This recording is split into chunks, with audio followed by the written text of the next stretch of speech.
Hello friends, स्वागत है आप सबका जीटेक में। आज हम लोग इस वीडियो में बात करेंगे ऑपरेटर्स के बारे में। ऑपरेटर्स क्या होते हैं, किस तरह से काम करते हैं वो सी लैंग्वेज के अंदर, और कितने तरीके के ऑपरेटर्स होते हैं, और इन सभी को मैं ब्रेक डाउन करके आप लोग को बताऊंगा सी प्रोग्रामिंग में कोड लिख के, जिसके बाद आपके सारे कॉन्सेप्ट जो है क्लियर हो जाएंगे। और इस वीडियो के बाद आपको कोई भी प्रॉब्लम नहीं आएगी ऑपरेटर्स के अंदर। इसलिए मैं आप लोग से रिक्वेस्ट करूंगा कि ये वीडियो को आप लोग अंत तक देखें।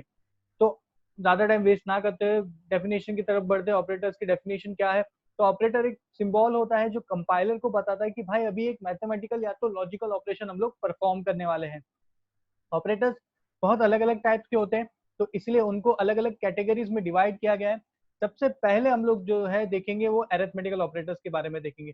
जी हाँ, अरिथमेटिकल ऑपरेटर्स जो है वो आप लोग सभी जानते हैं, एडिशन, सब्ट्रैक्शन, मल्टीप्लिकेशन, डिवीजन होता है जो मैथमेटिकल ऑपरेशन परफॉर्म करता है। इसके साथ साथ और एक यहाँ पे ऑपरेटर है जो आप लोग परसेंटेज साइन यहाँ पे देख सकते हैं, उसे हम लोग कहते हैं मॉड्यूलस ऑपरेटर। अब मॉड्यूलस ऑपरेटर क्या करता है कि जब भी कोई भी नंबर को किसी एक नंबर से डिवाइड किया जाता है, तो जो रिमाइंडर बचता है उसे हम लोग एज अ आंसर की तरीके से शो करते हैं मॉड्यूलस ऑपरेटर में। एग्जाम्पल के तौर पे ले लेते हैं कि अगर मैं 7 को डिवाइड करूं 3 से, मैं आप लोगों को यहाँ पे करके ही दिखाता हूँ कि अगर हम लोग एक वेरिएबल के अंदर वैल्यू लेते हैं 7 और दूसरे के अंदर वैल्यू लेते हैं 3, तो अगर मैं ए को बी से डिवाइड करूंगा तो मेरे रिमाइंडर में जो आंसर आएगा वो होगा 1। सॉरी, मैं मॉड्यूलस ऑपरेटर का यूज करूंगा यहाँ पे। तो ए मॉड्यूलस बी अगर होगा तो आंसर आएगा आपका 1। क्यों? क्योंकि वो आपको क्या करता है, एक रिमाइंडर के तरीके से आंसर को शो करता है। उसी तरह से बाकी सारे ऑपरेटर्स है, जो प्लस होता है, जो दो नंबर को ऐड करता है, जैसे 7 और 3 है, तो अगर मैंने यहाँ पे उसे ऐड किया ए प्लस बी, तो मुझे वो आंसर देगा यहाँ पे 10। इसी तरह से सब्ट्रैक्शन, मल्टीप्लीकेशन, डिवीजन का हम लोग ऑपरेटर्स का यूज कर सकते हैं। तो मैं ज्यादा टाइम वेस्ट ना करते हुए आप सब लोग को मैं विजुअल स्टूडियो पे लेके जाऊंगा, और उसमें आप लोग को यहाँ पे जो है प्रोग्रामिंग करके दिखाऊंगा कि किस तरह से उसकी प्रोग्रामिंग होती है। मैंने अपना विजुअल स्टूडियो जो है यहाँ पे ओपन कर लिया है, और इसके बाद हम लोग क्या करेंगे, सबसे पहले तो एक एक्सटेंशन यहाँ पे इंस्टॉल करेंगे। तो एक्सटेंशन में आना है आप लोग को, और उसके बाद यहाँ पे आप लोग को लिखना है कोड रनर।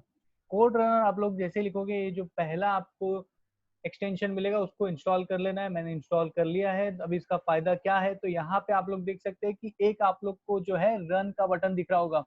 इससे क्या होगा, आप लोग डायरेक्टली अपने प्रोग्राम को जो है रन कर सकते हैं, प्ले कर सकते हैं। ठीक है, तो मैं आ जाता हूँ यहाँ पे अपने मेन प्रोग्राम के अंदर। मैं चाहूंगा आप लोग सब लोग इसे कर ले। तो जैसे ही यहाँ पे हम लोग प्ले का बटन करेंगे, वो अपने आप अपने प्रोग्राम को रन करके दे देगा। जीसीसी ये सब लिखने की जरूरत आप लोग को नहीं पड़ेगी, कंपाइल करने की जरूरत नहीं पड़ेगी, वो अपने आप कंपाइल करके आपको दे देगा। अगर कोई किसी का भी कोड रनर अगर नहीं चल रहा है तो कोई बात नहीं, आप लोग यहाँ पे जो है जीसीसी लिख के, वो तो जो हम लोग मेन फाइल को कॉल करते थे, मेन डॉट सी फाइल को, उसी तरह से हम लोग को करना है पहले की तरह। तो उसमें कोई बड़ी दिक्कत नहीं है अगर आप लोग का रन नहीं कर रहा है, बट 99.99% का कोड रनर जो है प्रॉपरली इंस्टॉल हो जाएगा। अब मैं क्या करता हूँ कि हम लोग यहाँ पे मेन डॉट सी फाइल की मुझे अभी जरूरत नहीं है, तो मैं उसे डिलीट कर लेता हूँ। अब मैं एक न्यू फाइल क्रिएट कर लेता हूँ। तो मैं न्यू फाइल यहाँ पे क्रिएट करता हूँ, उसे नाम देता हूँ सी ट्यूटोरियल,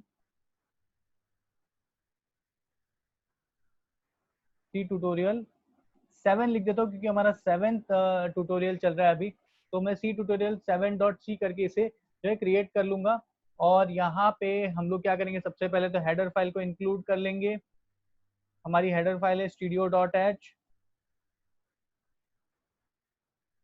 और उसके बाद मैं अपने मेन फंक्शन को कॉल करूंगा। ये सारी चीजें मैंने आप लोग को बताई है कि किस तरह से हेडर फाइल को इंक्लूड करना है, मेन फंक्शन को कॉल करना है। अभी मैं दो वेरिएबल को जो है कॉल करूंगा। मैंने यहाँ पे जो है दो वेरिएबल क्रिएट कर लिए, उनको सेमीकोलन से टर्मिनेट भी कर दिया है। अब यहाँ पे दोनों वेरिएबल को इनिशियलाइज करूंगा कुछ वैल्यू के साथ। तो यहाँ पे ए के अंदर हम लोग वैल्यू ले लेते हैं 7, और बी के अंदर वैल्यू ले लेते हैं 3, जो हम लोग ने एज ए एग्जाम्पल के तरीके लिया हुआ था। अब मैं क्या करूंगा कि प्रिंट एफ लिखूंगा, और यहाँ पे ए प्लस बी, और उसका आंसर जो है हमें फॉर्मेट स्पेसिफायर में मिलेगा, इसलिए परसेंटेज डी करूंगा, जो इंटीजर के फॉर्मेट स्पेसिफायर होता है। और यहाँ पे लिखूंगा a प्लस बी की वैल्यू भाई मुझे शो करो, और मैं सेमीकोलन दूंगा जिससे वो टर्मिनेट हो जाएगा मेरी लाइन। अब क्या करना है, अभी कंट्रोल एस करना है और हम लोग कोड रनर हम लोग ने जो इंस्टॉल कर लिया उसका यूज करेंगे। मैं जैसे ही यहाँ पे प्ले पे क्लिक करूंगा, आप इसे प्ले बोल सकते हैं या तो फिर रन बटन बोल सकते हैं, जो भी आप लोग को सही लगे उसका यूज करें। और यहाँ पे देख रहे हैं आप लोग को आंसर मिल रहा है 10। 7+3 का जो रिजल्ट मिला है हमें 10 मिला है। अब हम लोग जो है उसी तरह से सब्ट्रैक्शन, मल्टीप्लिकेशन, डिवीजन और मॉड्यूलस का यहाँ पे यूज करेंगे। तो मैं क्या करूंगा, कंट्रोल डी करूंगा। कंट्रोल डी से क्या होगा कि ऊपर की जो लाइन है वो रेप्लीकेट होके मुझे नीचे मिल जाएगी। तो ये कीबोर्ड का शॉर्टकट जो मैंने यूज किया है, आप लोग यहाँ पे सेटिंग्स में जाके कीबोर्ड शॉर्टकट में जाके उसका यूज कर सकते हैं। तो जो भी सेटिंग्स आप लोगों को करनी है, जो भी शॉर्टकट्स आप लोग को सही लगते हैं उसके अकॉर्डिंग आप लोग जो है शॉर्टकट को चेंज करें, और ज्यादा शॉर्टकट्स का यूज करते हुए जो है VS स्टूडियो को यूज करना बहुत ज्यादा इजी हो जाएगा। अब जो है मैं इसे 5 बार रेप्लिकेट करूंगा क्योंकि मुझे 5 ऑपरेटर्स का यूज करना है, और मैं साथ साथ में आप लोग को बाकी सारे शॉर्टकट भी बताते जाऊंगा जो यूजफुल और नीडफुल होंगे आप लोग के लिए और प्रोग्रामिंग के लिए। अब जो है हम लोग क्या करते हैं यहाँ पे, अभी हमें करना है सब्ट्रैक्शन, तो a माइनस बी कर लूंगा और यहाँ पे भी क्या करूंगा, a माइनस बी कर लूंगा। अब मल्टीप्लीकेशन नेक्स्ट लाइन पे करते हैं, तो नेक्स्ट लाइन पे मल्टीप्लीकेशन कर दूंगा और यहाँ पे क्या करूंगा, मल्टीप्लीकेशन करूंगा। यहाँ पे जो है डिवीजन का यूज करेंगे, डिवीजन ऑपरेटर का, और नीचे की लाइन में हम लोग आ जाएंगे मॉड्यूलस ऑपरेटर के पास। तो मॉड्यूलस ऑपरेटर का जो आंसर रहेगा वो हमें यहाँ पे दिख जाएगा। तो अभी क्या करना है, कंट्रोल ऐसे सेव करना है इसे और प्ले करना है। जैसे ही मैं प्ले करूंगा तो ये मेरा कंपाइल हो चुका है, मुझे आंसर मिल रहे हैं, पर ये आंसर हमें प्रॉपरली नहीं दिख रहे हैं। क्यों? क्योंकि यहाँ पे मैंने जो है न्यू लाइन का यूज नहीं किया है। तो आइए न्यू लाइन का यूज करते हैं। न्यू लाइन के लिए अब मुझे हर एक प्रिंटफ में %d के बाद क्या लिखना पड़ेगा, /n लिखना पड़ेगा। अब /n लिखने के लिए सब जगह पे टाइम वेस्ट होगा, तो मैं क्या करूंगा, VS कोड का मल्टी लाइन फंक्शनलिटी का यूज करूंगा, वो भी एक शॉर्टकट है। तो आप लोग क्या करेंगे, ऑल्ट प्रेस करेंगे और क्लिक करेंगे जहां जहां पे आपको एक ही चीज को क्या करना है, लिखना है। तो अभी मैं /n करूंगा तो देखिए हर जगह पे वो /n आ चुका है। अब मैं कंट्रोल ऐसे सेव कर लूंगा और इसे वापस से जो है रन करूंगा। गलती से यहाँ पे जो है /n आ चुका है, तो मैं इसे रिमूव कर दूंगा और कंट्रोल ऐसे सेव कर लूंगा और वापस से इसे प्ले कर लूंगा। तो अगर आप लोग देखिए प्ले करने के बाद, तो देखिए a plus B 10, a minus B 7 में से 3 जाएगा तो 4 बचेगा, a इंटू बी आंसर 21 और a divide by b is 2। अब आप लोग कहेंगे भाई 7 को 3 से डिवाइड करेंगे तो 2 कैसे आएगा? तो जी हाँ 2 आएगा। क्यों? क्योंकि ये इंटीजर नंबर है। तो अगर इंटीजर नंबर है तो इंटीजर नंबर क्या करता है, पॉइंट की बाद की वैल्यू को वो काउंट नहीं करता है, पॉइंट के पहली वैल्यू को लेता है और उसे आंसर के तरीके पे शो कर देता है। तो अब आते हैं मॉड्यूलस की तरफ। मॉड्यूलस में देखिए आप लोगों को क्या मिला, 7/3, तो क्या मिला 1। कैसे? तो अगर 7 को 3 से डिवाइड करेंगे तो रिमाइंडर में बचेगा 1, और 1 जो है वो आंसर के तरीके से शो होगा मॉड्यूलस ऑपरेटर के अंदर। अब अगर ये फ्लोट होता, मैं आप लोग को दिखा देता हूँ फ्लोट करके यहाँ पे। ठीक है, तो मैं एक वेरिएबल जो है फ्लोट ले लेता हूँ।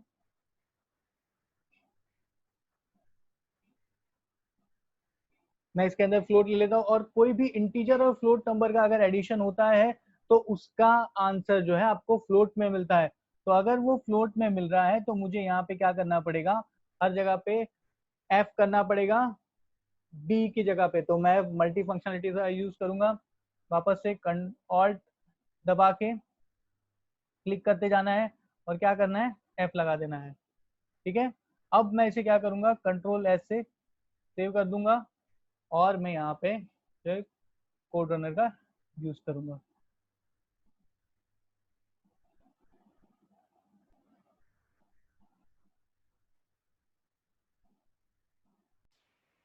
तो आप लोग सब देख रहे हैं कि यहाँ पे एक एरर थ्रो कर रहा है कि invalid operands to binary percentage.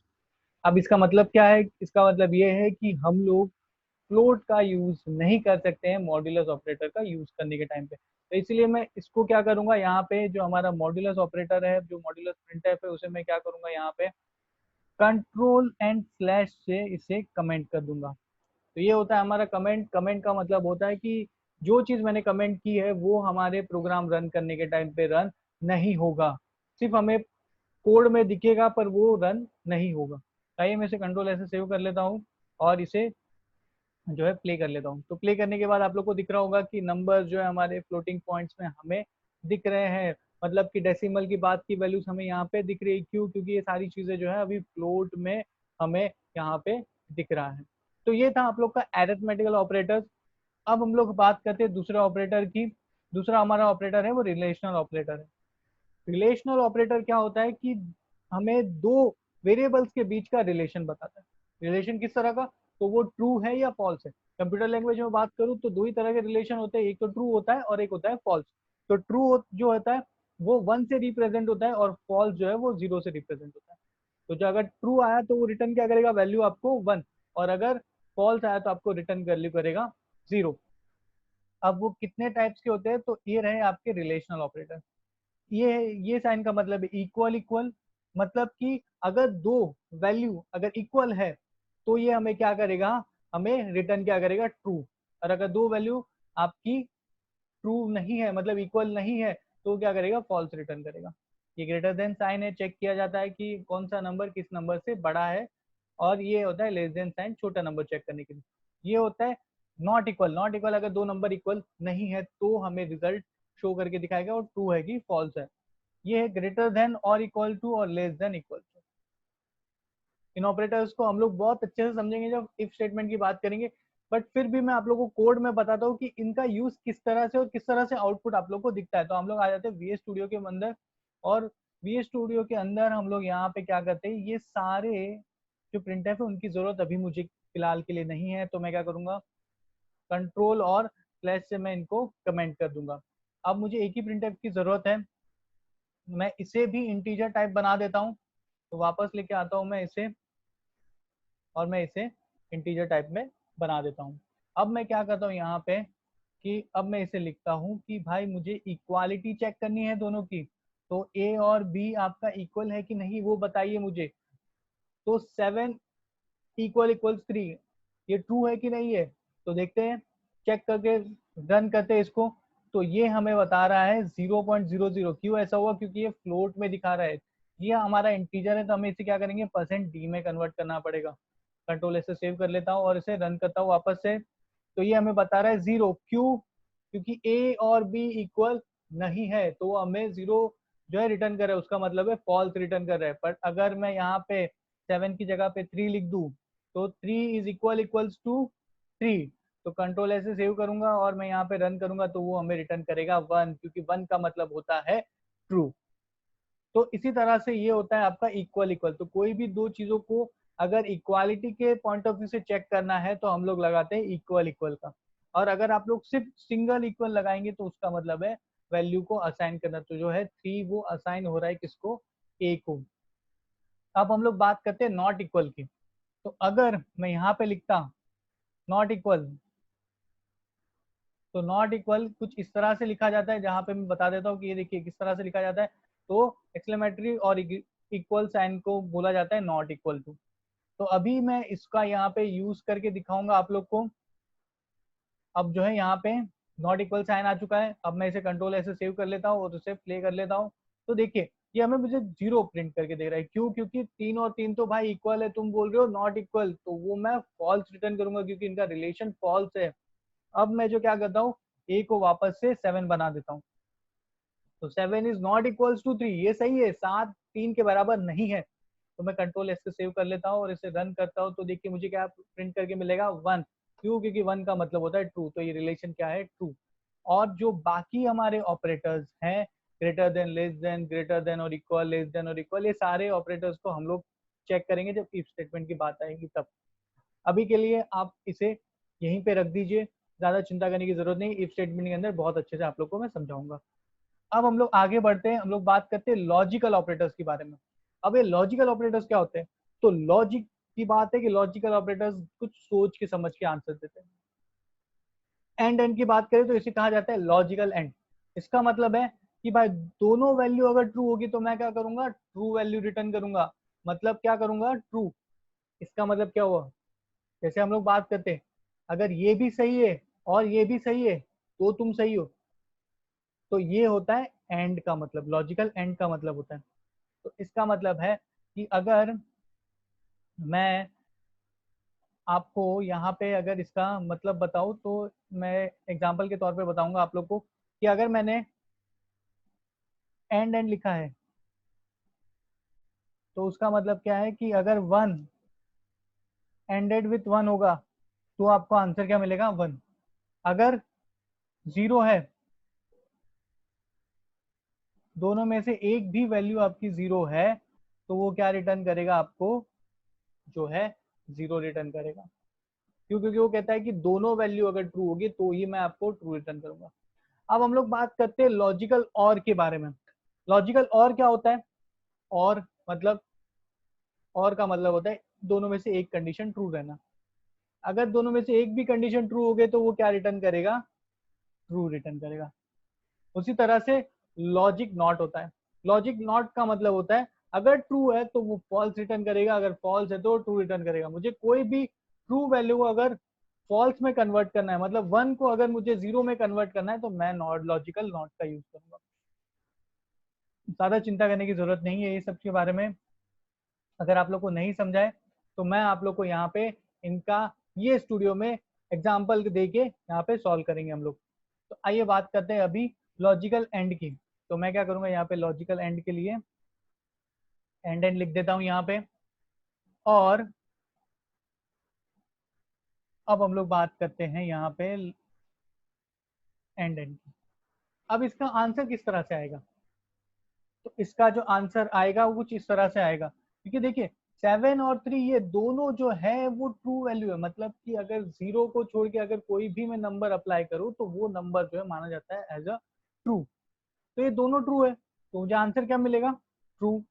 तो मैं इसे कंट्रोल ऐसे सेव कर लेता हूँ और इसे मैं यहाँ पे प्ले करके देखता हूँ। तो मुझे दे रहा है वन, क्या मतलब हुआ इसका, ट्रू, क्योंकि दोनों वैल्यू क्या है हमारी, ट्रू है। पर अगर मैं इन दोनों में से एक वैल्यू को अगर मैं जीरो कर दूं तो वो मुझे क्या रिटर्न देगा, जीरो। क्यों? क्योंकि वो फॉल्स हो जाता है। एंड कहता है, लॉजिकल एंड कहता है कि दोनों वैल्यू अगर ट्रू होगी तो ही मैं क्या करूंगा, ट्रू रिटर्न करूंगा। अब हम लोग बात करते हैं और के बारे में। तो अगर मैं इसका और स्टेटमेंट रेडी करूं, यहाँ पे मैं अगर लिखूं, मैं इसका कंट्रोल डी से एक रेप्लिका ही क्रिएट कर देता हूँ और यहाँ पे मैं अगर और करूं तो वो क्या करेगा, लॉजिक और का मतलब होता है कि दोनों में से भाई एक भी कंडीशन ट्रू है तो मैं सेटिस्फाई हो जाऊंगा, मैं आपको क्या करूंगा, ट्रू रिटर्न करूंगा। तो यहाँ पे सेम वैसी चीज है कि अगर दोनों में से एक कंडीशन ट्रू है तो उसका मतलब है मैं आंसर क्या करूंगा, आपको ट्रू रिटर्न करूंगा।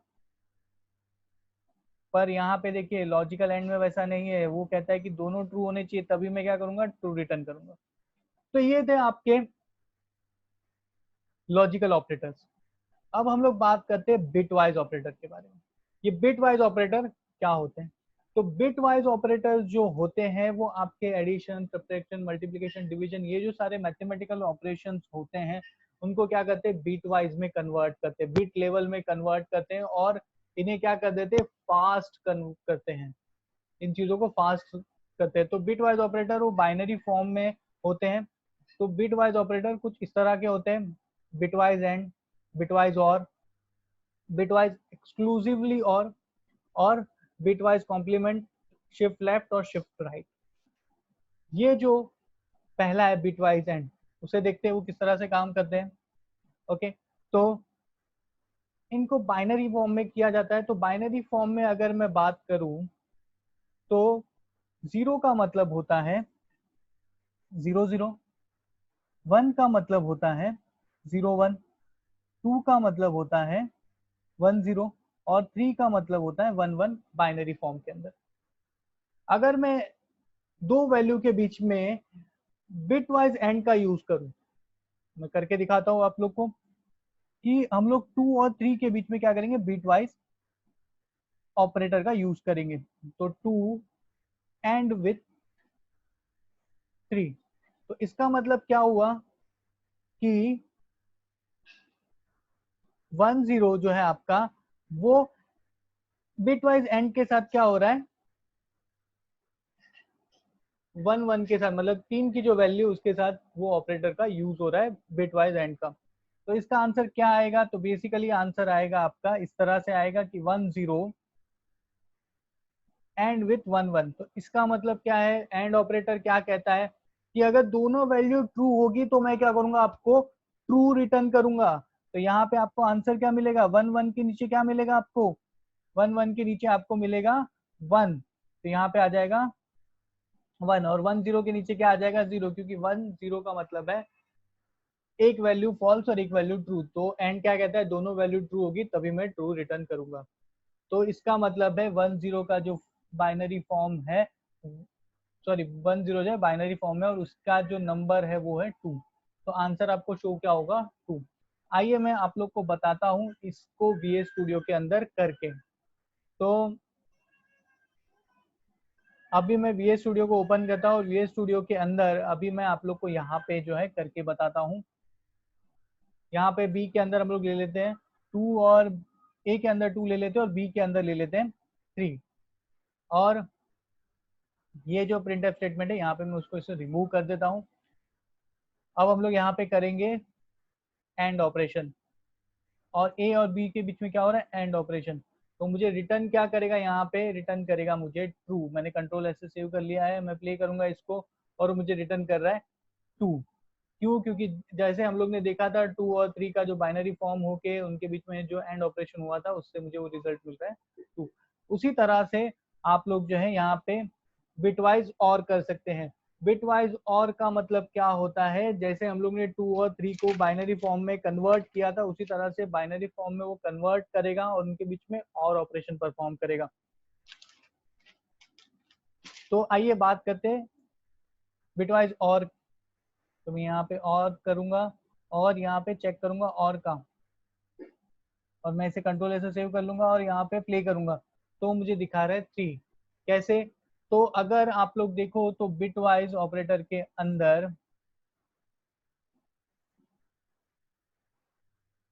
हम लोग ने जैसे बात किया था कि 2 का जो नंबर था वो था 10 और 3 का जो बाइनरी फॉर्म था वो 11 था। तो इसका मतलब क्या है, इसका मतलब सीधा सीधा ये है कि अगर कोई भी एक वैल्यू ट्रू है तो वो क्या करेगा, ट्रू रिटर्न करेगा। तो जिससे हमें दोनों वैल्यूज में क्या मिलेगा, और में ट्रू ट्रू, तो इसलिए वो रिटर्न क्या कर रहा है आपको 3।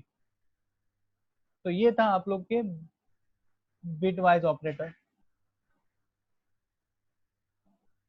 अब इसके अंदर एक्सक्लूसिव और bitwise complement, shift left, shift right, shift, इसके बारे में मैं ज़्यादा बात नहीं करूंगा क्योंकि ये आप लोग को ज़्यादा यूज़ होने नहीं वाले। अभी बेसिक कॉन्सेप्ट के लिए इतनी चीज़ों की ज़रूरत है, उतनी चीज़ें यहाँ पे हमें करनी है। अगर आप इसको चाहे तो एक्सप्लोर कर सकते हैं, पर अगर मैं इसको ज़्यादा मैं डीप में लेके जाऊँगा तो ये चीज़ें जो है आपके लिए ज़्यादा अभी कॉम्प्लिकेटेड हो जाएगी।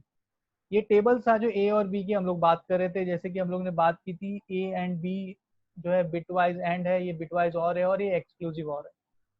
उसके अंदर अगर एंड की बात करें, बिटवाइज एंड की बात करें, तो 0 0 का मतलब है 0, 0 1 का मतलब है 0, 1 0 का मतलब है 1 0, और 1 1 का मतलब है 1। मतलब कि अगर दोनों वैल्यू ट्रू होगी तो ही वैल्यू ट्रू रिटर्न करेगा बिटवाइज एंड के अंदर। अगर और की बात करें तो कोई भी एक वैल्यू अगर ट्रू हुई तो क्या करेगा, वो ट्रू रिटर्न करेगा। अगर दोनों वैल्यू आपकी ट्रू नहीं हुई तो ही आपको क्या करेगा, फॉल्स रिटर्न करेगा। बट एक्सक्लूसिव और के अंदर क्या होता है कि अगर दोनों में से एक कंडीशन भी ट्रू हुई, दोनों में से एक भी कंडीशन अगर ट्रू हुई तो क्या करेगा, ट्रू रिटर्न करेगा। पर अगर दोनों कंडीशन फॉल्स है, दोनों कंडीशन ट्रू हुई तो वो क्या रिटर्न करेगा, आपको फॉल्स रिटर्न करेगा। जैसे इस तरह से लिखा गया है कि यार दोनों कंडीशन क्या है, ए और बी के अंदर दोनों कंडीशन क्या है, फॉल्स है, तो रिटर्न क्या कर रहा है, यहाँ पे फॉल्स रिटर्न कर रहा है। यहाँ पे दोनों कंडीशन क्या है, ट्रू है, तो वो रिटर्न क्या कर रहा है, फॉल्स। बट अगर एक कंडीशन ट्रू और एक कंडीशन फॉल्स हुई तो रिटर्न करेगा ट्रू। ये है आपका एक्सक्लूसिव और। अब हम लोग बात करते हैं असाइनमेंट ऑपरेटर्स। असाइनमेंट ऑपरेटर्स आपके वेरिएबल को कोई एक वैल्यू असाइन करने के लिए यूज किया जाता है।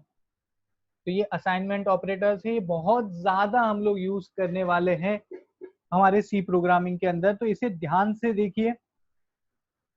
सबसे पहले इक्वल, इक्वल साइन का तो हम लोग ने बहुत ज्यादा अभी तक यूज किया है। आप लोग देख सकते हैं जैसे हम लोग जो है हमारे प्रोग्रामिंग में लिखते हैं कि इंट ए इक्वल्स 3, तो इसका हम लोग यूज कर चुके हैं। इसका मतलब है 3 आप असाइन कर रहे हो ए को, इक्वल साइन का यूज होता है वैल्यू को असाइन करने के लिए। नेक्स्ट स्टेप प्लस और इक्वल, इसका मतलब है एग्जाम्पल के तौर पे देखें तो ए प्लस इक्वल्स बी, और इसको इस तरह से भी लिखा जाता है कि ए प्लस बी, मतलब सीधा सीधा है कि पहले उसका एडिशन करें और उसके बाद जो है वो वैल्यू को आप असाइन कर दें। तो यहाँ पे ए और बी के बीच में एडिशन होगा और वो वैल्यू को ए के अंदर वापस असाइन किया जाएगा। अब माइनस और इक्वल्स टू सेम होता है, जैसे ए प्लस बी किया जाता है वैसे यहाँ पे ए माइनस बी किया जाता है, मतलब पहले सब्ट्रैक्शन करें और फिर वो वैल्यू को क्या करें आप असाइन कर दें वेरिएबल के अंदर। उसी तरह से मल्टीप्लिकेशन एंड डिवीजन भी होता है। तो आइए देखते हैं इसको प्रोग्रामिंग पॉइंट ऑफ व्यू से इसे किस तरह से करना है। तो मैं VS स्टूडियो का ओपन कर लूंगा और यहाँ पे 2 और 3 लिखा गया है, ठीक है। तो मैं क्या करूँगा, यहाँ पे सबसे पहले तो है प्लस और इक्वल का चेक करूंगा। तो अगर मैं प्लस और इक्वल को चेक करूँ यहाँ पे, तो मुझे क्या लिखना पड़ेगा, प्लस और इक्वल। मैं कंट्रोल एस से सेव कर लूंगा और इसे यहाँ पे क्या करूंगा, रन कर दूंगा, ठीक है। तो ये मुझे कह रहा है कि इस तरह का कुछ नहीं है भाई, क्यों, क्योंकि इस तरह की वैल्यू यहाँ पे आप नहीं लिख सकते हो, ठीक है। तो आपको क्या करना पड़ेगा, यहाँ पे लिखना पड़ेगा प्लस प्लस, ठीक है। तो मैं अगर सेव करूँ और इसे रन करूँ तो यहाँ पे आपको दिखेगा 2, क्यों, क्योंकि भाई आपकी वैल्यू तो इंक्रीमेंट हो चुकी है पर वो जो वैल्यू थी आपको वो वही दिख रही है। इसलिए मैं यहाँ पे आपको जो है, तो यहाँ पे हम लोग देख सकते हैं कि a प्लस प्लस के आंसर जो आपको 2 मिल रहा है, क्यों, क्योंकि ये वैल्यू को इंक्रीमेंट तो कर रहा है पर ये पहले ही आपको शो कर रहा है।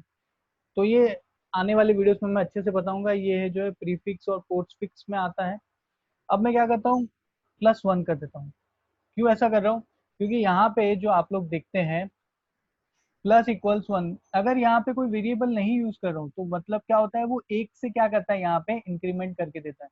तो मैं +1 लिखूंगा और जैसे मैं इसे रन करूंगा तो ये मुझे क्या देगा, यहाँ पे 3 करके दे देगा। अगर मैं माइनस करूंगा तो वो क्या करेगा, एक वैल्यू को माइनस करके दे देगा। तो जैसे मैं क्या करूंगा, a+1 इक्वल करूंगा तो ये क्या करेगा, a के अंदर एक ऐड करके वापस से वो क्या करेगा, a के अंदर ही रख देगा और वो प्रिंट करके मुझे शो कर देगा। तो ये होते हैं आपके ऑपरेटर्स, असाइनमेंट ऑपरेटर्स। अब हम लोग बात करते हैं कुछ मिसलिनियस ऑपरेटर्स के बारे में। मिसलिनियस ऑपरेटर्स जो है वो मैं आप लोग को अभी नहीं बताऊंगा, ये सारे ऑपरेटर हम लोग पॉइंटर जब पढ़ेंगे तब मैं बताऊंगा। साइज ऑफ के बारे में हम लोग जानते हैं, वो हमें साइज बताता है कोई भी वेरिएबल की। तो वो अगर इंटीजर है तो वो हमें रिटर्न कर रहा था 4। अभी मैं आप लोग से कहूंगा कि ये आर्किटेक्चर टू आर्किटेक्चर चेंज होते रहता है, तो ये दिमाग में मत डालिए कि इंटीजर की जो है वैल्यू साइज क्या होती है, वो 4 होती है, ठीक है। तो ये जो है आपके मिसलेनियस ऑपरेटर हैं। एंड सिंबल का हम लोग ने यूज किया था, वो क्या करता था कि आपके जो एड्रेस होता था वेरिएबल का वो रिटर्न करता था, वहां पे कोई वैल्यू अप्लाई करनी थी उसके लिए यूज कर रहे थे। हम लोग ने स्कैनफ फंक्शन देखा था, स्कैनफ फंक्शन में किस तरह से यूज करना है उसका हम लोग ने जो है एम्परसेंड का यूज किया था। तो चिंता मत करें, मैं स्कैनफ के ऊपर भी वीडियो बनाऊंगा और उसके बारे में बताऊंगा अच्छे से, फॉर्मेट स्पेसिफायर के ऊपर भी वीडियो बताऊंगा। तो मिसलेनियस ऑपरेटर्स को अभी के लिए यहाँ पे ऐसे ही छोड़ देते हैं। आगे बढ़ते हैं, आगे बढ़ेंगे तो हमारे पास जो है ऑपरेटर परसेंटेज चार्ट है एक, जिसके अंदर जो सारी चीजों को बताया गया है कि किस तरह से अगर हमारा कोई ऑपरेटर, बहुत सारे ऑपरेटर हम लोग एक साथ यूज करें तो कौन सा ऑपरेटर पहले यूज होगा, कहाँ से कहाँ किस तरह से यूज करना है, ये सारी चीजें जो है इसके अंदर बताई गई है। तो इसे हम लोग देखते हैं अभी। तो आप जैसे इस चार्ट में देख पा रहे हैं कि कुछ कैटेगरीज हैं, कुछ ऑपरेटर्स है और कुछ एसोसिएटिव है। तो इन सभी चीजों को देखेंगे हम लोग साथ में। तो यहाँ पे मैं कहूंगा कि ये चार्ट को याद रखने की जरूरत नहीं है आप लोग को। ये चार्ट में अगर आप लोग अभी के लिए बेसिक के ऊपर कंसंट्रेट कर रहे हैं तो मैं कहूंगा सिर्फ ये मल्टीप्लिकेशन, एडिशन, शिफ्ट और रिलेशनल, ये जो 4 चीजें हैं, इन 4 चीजों पे ही आप लोग जो है बेसिकली अभी कॉन्सेंट्रेट कॉन्सेंट्रेट करें। तो ये जो 4 चीजें, मल्टीप्लर, एडिशन, शिफ्ट एंड रिलेशन, इन 4 चीजों पे ही अभी के लिए आप जो है कॉन्सेंट्रेट करें। अब मैं बताता हूँ इसको यूज कैसे करना है, ठीक है। तो अभी के लिए हम लोग क्या करते हैं, एक एग्जाम्पल के तौर पे लिखते हैं कि मान लीजिए किसी ने प्रिंटफ में आप लोग को कुछ इस तरह से दिखाया है कि भाई 2+3 करो और मल्टीप्लाई उसे कर दो 5 के साथ। तो अभी इसको करेंगे कैसे? तो यहाँ पे हम लोग जाएंगे चार्ट पे ऊपर, हम लोग यहाँ पे चेक करेंगे इसका प्रेसिडेंस क्या है। तो आप लोग देख सकते हैं कि सबसे पहले क्या है, प्लस। तो मैं देख रहा हूँ कि प्लस कहाँ पे, प्लस कहाँ पे, प्लस, तो प्लस यहाँ पे है, यहाँ पे प्लस है तो प्लस होगा। बट उसके बाद क्या है, मल्टीप्लीकेशन। तो मल्टीप्लीकेशन कहाँ पे है, उसके ऊपर है। तो मल्टीप्लीकेशन ऑब्वियसली बात है जो है वो पहले होगा। तो जब भी आप लोग ऑपरेटर्स यूज करें अपने प्रोग्रामिंग के अंदर, ये चार्ट को ध्यान में रखें, क्योंकि कौन सी चीज पहले है उसके ऊपर डिपेंड करता है कि कौन सा ऑपरेशन पहले परफॉर्म होगा। तो मल्टीप्लिकेशन ऊपर है तो उसका मल्टीप्लिकेशन पहले होगा और फिर क्या होगा, एडिशन होगा। तो कुछ ये इस तरह से काम करेगा कि 2+ और 5 × 2 3 होता है 15। तो आंसर आपको मिलेगा यहाँ पे 17। बट अगर कुछ इस तरह से होता, किसी ने इस तरह से प्रिंटफ लिखा होता कि भाई 2+करो 3 और -5, तो देख रहा हूँ प्लस मेरा यहाँ पे और माइनस भी उसके साथ ही है, तो दोनों का अगर सेम ही चार्ट पे है, दोनों एक ही लाइन पे है, तो क्या करना है, तो आपको देखना है एसोसिएट असो तो आप लोग को देखना है एसोसिएट को। तो एसोसिएट में लिखा है left to right. Left to right मतलब लेफ्ट को ज्यादा प्रेफरेंस है और लेफ्ट को उसके, सॉरी, लेफ्ट को ज्यादा प्रेफरेंस है और राइट को उसके बाद का प्रेफरेंस है। तो लेफ्ट में क्या है, प्लस है, तो इन दोनों का क्या होगा, पहले प्लस होगा तो पाई होगा प्लस और -5, तो आंसर आपको मिलेगा 0। तो इस तरह से ऑपरेटर्स काम करते हैं और ये प्रेसिडेंस के ऊपर काम करते हैं। अगर प्रेसिडेंस सेम है तो आप लोग को एसोसिएट के पास जाना है और चेक करना है कि उसकी एसोसिएटिविटी क्या है।